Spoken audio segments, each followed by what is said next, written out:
But, you know, in solving all of these wars, they don't even write about it. You know, I saw major wars. I saw wars that have been going on for 31, 35, and 37, and a couple of quicker ones. One that was going to go into a full-blown deal very quickly. You know what the one I'm talking about. It was a big one. But they don't even write about that. No matter what I do, no matter what, and you know, this is not anything to do with you. It's probably to your advantage in a certain way. But no matter what I do, no matter what deal I make, from my standpoint, you'll come out good. Maybe President Putin will come out good. But they'll say, Trump was absolutely horrible.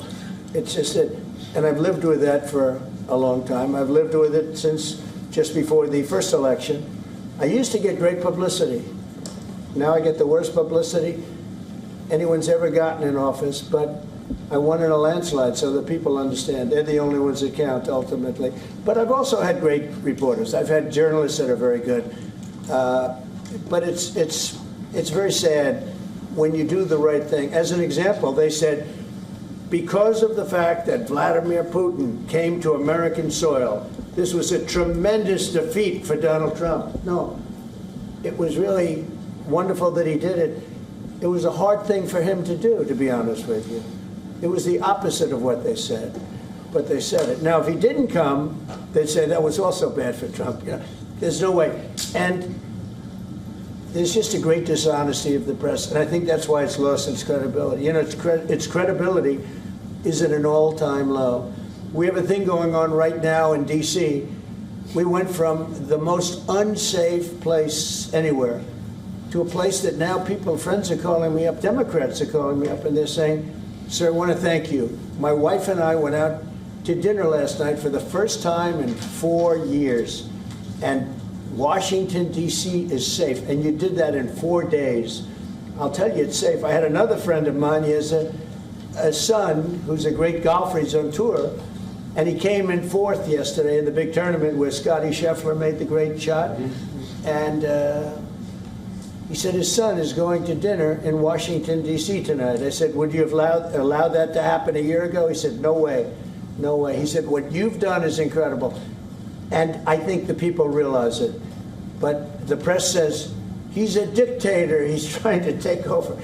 No, all I want is security for our people. But people that haven't gone out to dinner in Washington, D.C. in 2 years are going out to dinner. And the restaurants the last 2 days were busier than they've been in a long time. Thank you. I walked around yesterday with MTG. If you can walk around with DC with MTG and not be attacked, the city is safe. Sir, on the security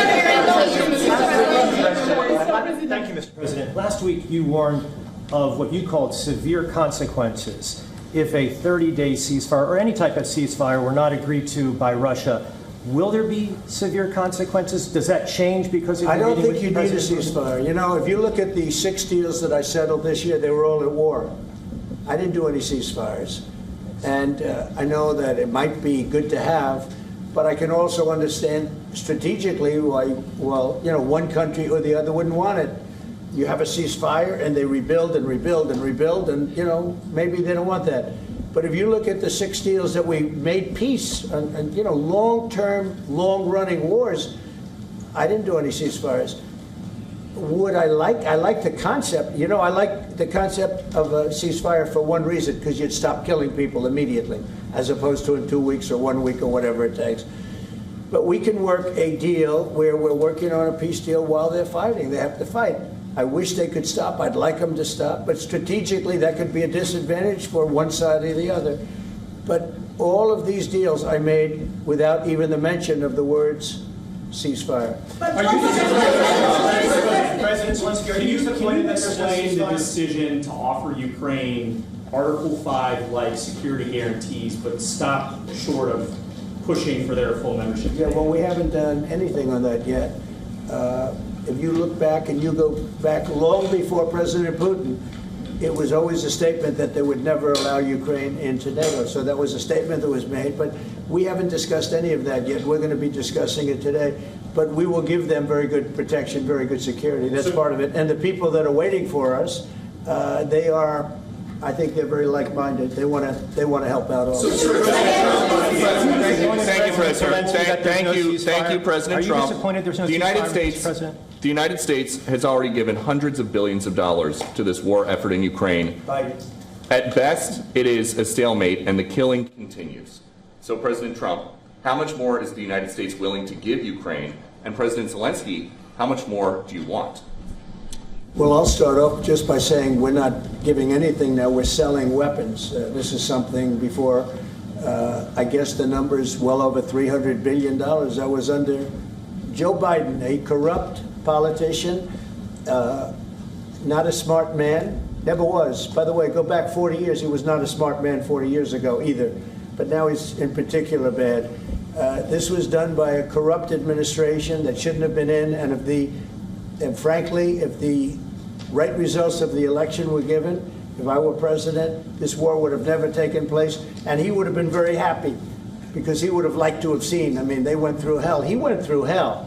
This war would have never happened, and the people that were killed, a couple of million people, a lot of people with soldiers and everything else, and the people that have been displaced and forced into other areas and other countries because of what's happened, none of that would have happened. And I'm just saying that he was a horrible president, whether it was the borders or this. He was just a horrible, corrupt president.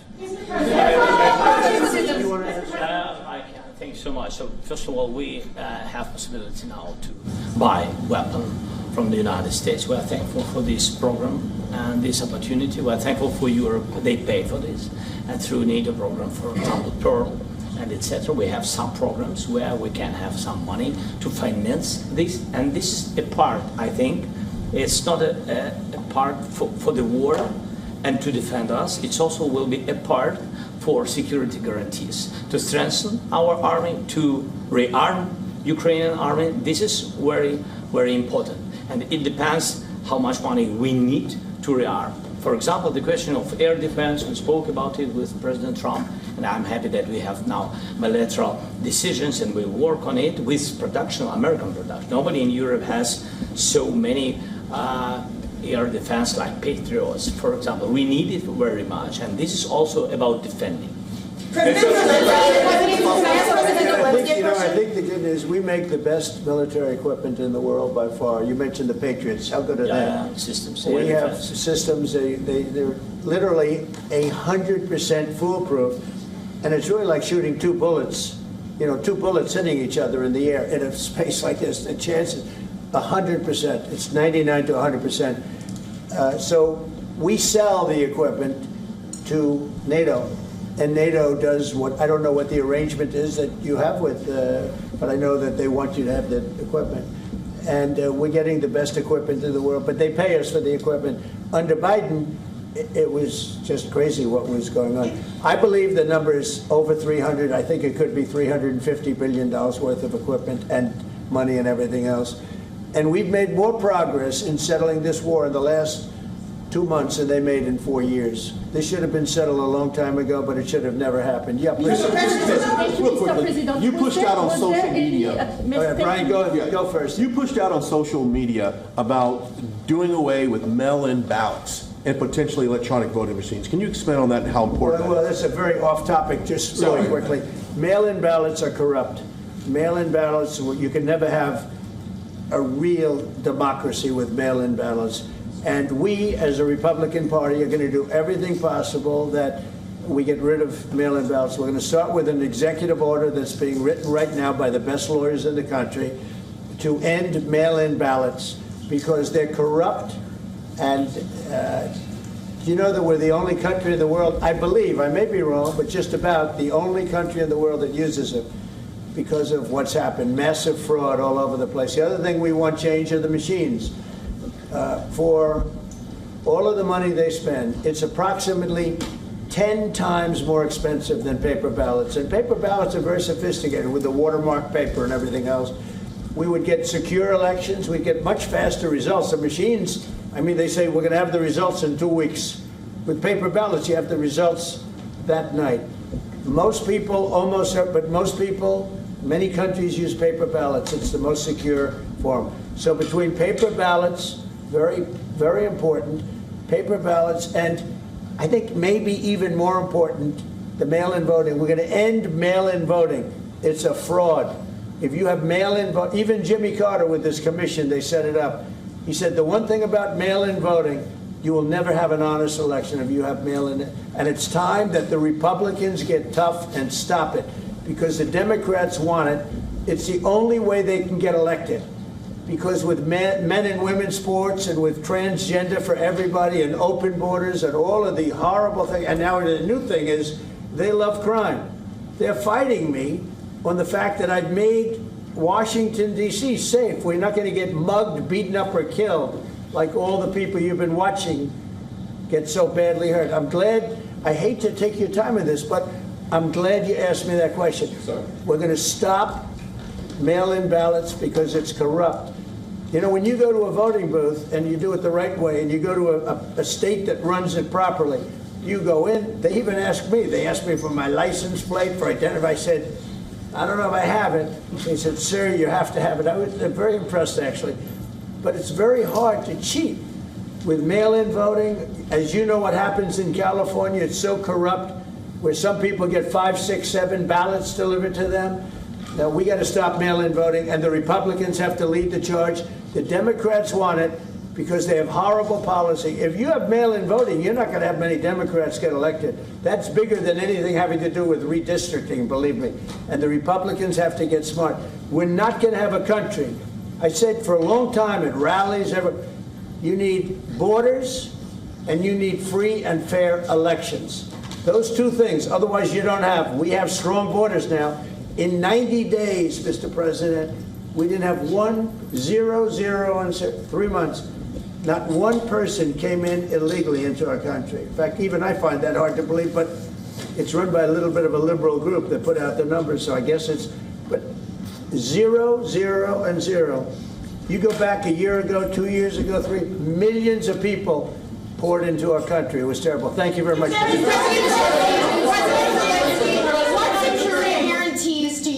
From President Trump to be able to make a deal? Is it American troops, intelligence, equipment? What is it? Everything. And really, it includes 2 parts. First, strong Ukrainian army. That's what I began to discuss with your colleagues. And it's a lot about weapon and people and training missions and intelligence. And second, we will discuss with our partners. It depends on the big countries, on the United States, on a lot of our friends. And Mr. President, are you willing to commit American troops to that NATO-like protection in order to get President Zelensky to a deal today? Well, I don't know if you define it that way, but NATO-like, I mean, we're going to give, we have people waiting in another room right now. They're all here from Europe, biggest people in Europe, and they want to give protection. They feel very strongly about it, and we'll help them out with that. I think it's very important. I think it's very important to get the deal done. You've been involved with the peacekeeping in Ukraine since your first day in the administration. What would you say to the Ukrainian people right now who are suffering under the Russian attacks and hoping that the American people will stand with them?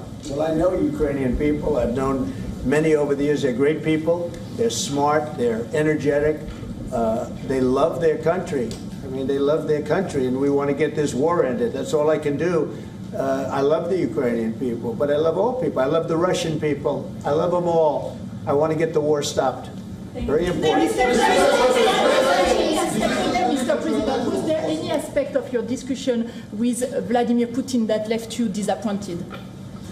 Look, we just spoke to, I was just telling the president, I just spoke to President Putin indirectly, and we're going to have a phone call right after these meetings today. And we may or may not have a trilat. If we don't have a trilat, then the fighting continues. And if we do, we have a good chance. I think if we have a trilat, there's a good chance of maybe ending it. But he's expecting my call when we're finished with this meeting. Thank you very much, everybody. Thank you.